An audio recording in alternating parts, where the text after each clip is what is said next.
તો ભાઈ અમે હાલ આવ્યા તો અમારા કાકાના ઈકન રોટલા બોટલા થાય છે ખાવા તમને નહીં બોલાવીએ હવ ઘેર ખાઈ લેવાનું બરાબર તો કોક બતાવું તમને અમારા કાકા કોક લાયા છે ચાલો 1 2 3 જુઓ મારુતિ લાવે છે મારુતિ લોકો મોય બેહી ગયો છે જેટલી મોટી સ્માઈલ તો તું અચવા રાજી રાજી થઈ જાય અને મને લીધા વગર વધાઈયા લીધી કોઈને મને બોલાવી ના એકલા વધાઈ લીધી મને કોઈને કીધું યા ના તાને જોઈને આમાં ડબ્બુ એવું નહીં કરતી બિચારી આમાં ડબ્બુ તો હડો પવન તો રોટલા થઈ જશે મારે રોટલા બનાવવાના બાકી છે તો ઘેર જઈને રોટલા બનાવવાનું ચાલુ કરો વસનમાં આવ્યો હવે એકદમ સસ્તામાં બધું પતાવ્યું છે જુઓ મને ગોળ ખવડાવી દીધો આમ તો ખરેખર મારા પેડા જલેબી જુઓ તો હું તો લીયો પેડા લીયો હું તો જલેબી તો શરદી થઈ છે એટલે નહીં ખાઈએ ગોળ સોરી પેડા ખાશું પેડા લે હેડો ખટ ખટ સમ બોલે છે લે હેડો હવે હું જઉં રોટલા કરવા ખટ ખટ સમ બોલે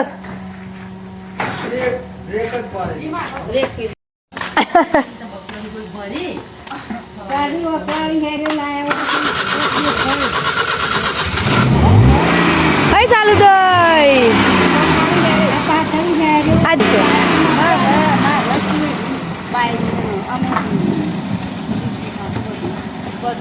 આ ઘરો અહીંથી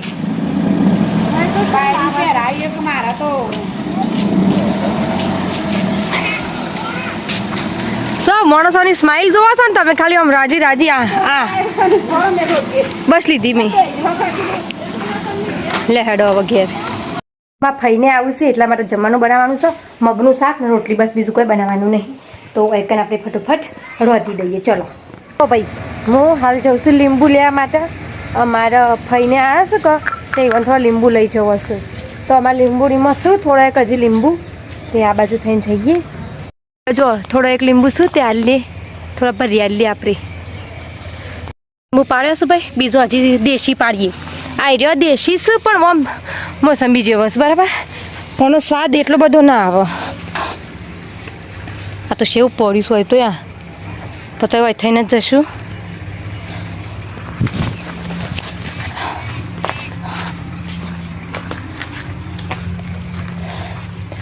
અરે અમારા કાકી વન લીંબુરી છે તો એક જોઈએ હોય તો આ બાજુ મૂકે એક આ ટાઈપનું લીંબુ એક આ ટાઈપનું લીંબુ પણ રસ આનો વધારે સારો થાય જુઓ આનો રસ સારો થાય ઓકે તો જો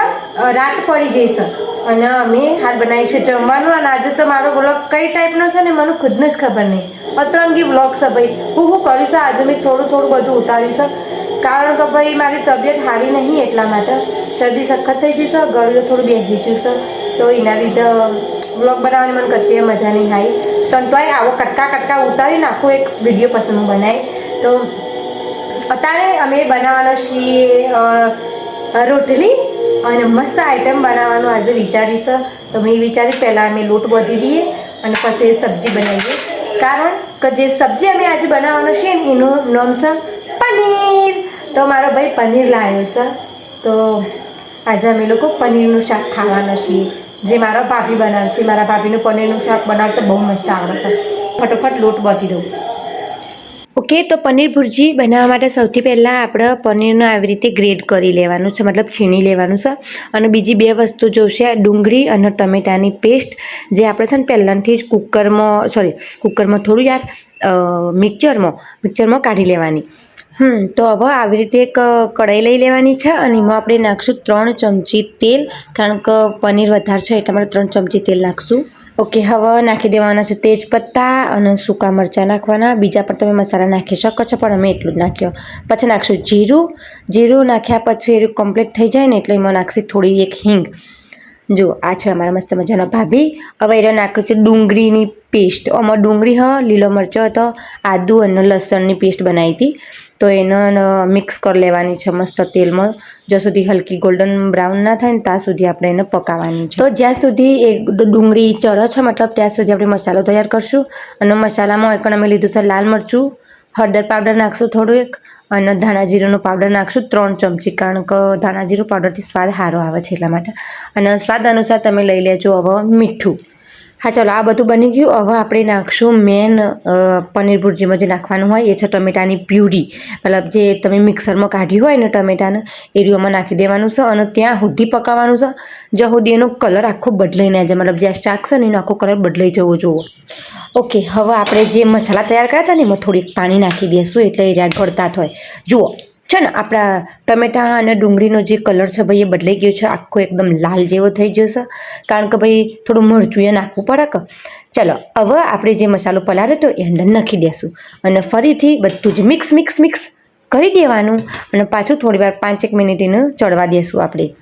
જુઓ, એમાં છે ને આપણે થોડી એક પાણી નાખવાનું, કારણ કે જેમ આ ઉકળશે ને એમને એમ જાડું થતું જશે, એટલે થોડું પાણી નાખીને ચડવા દેવાના બધા મસાલાને. એક વખત બધા મસાલા મસ્ત ચડી જાય ને એટલે નાખવાની આપણી મેન વસ્તુ, અને એ છે પનીર. ઓકે, તો પનીરને જે આપણે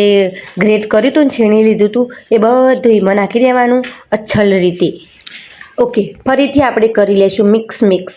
મિક્સ તો કરતું જ રહેવાનું ભાઈ, નકર નેચર ભાઈ બળી જાય, એટલા માટે મિક્સ કરવું જરૂરી. અને મારો અવાજ બદલાઈ જશે કારણ કે મને શરદી થઈ છે ભાઈ. એના માટે એક વસ્તુ રહી જતી ભી નાખવાની, અને એ છે ગરમ મસાલો. અહીંયા થોડો ગરમ મસાલો નાખી અને ફરીથી ગરમ મસાલાના બધામાં મિક્સ કરી લેશું આપણે.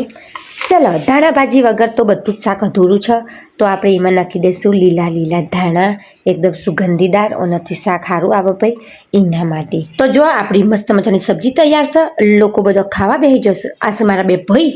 આરે અમારા ભાભી, આ છે વચ્ચેવાળા અમારા ગટુભાઈ ખુશાલભાઈ, અને આ છે મમ્મી. ચલો આવજો.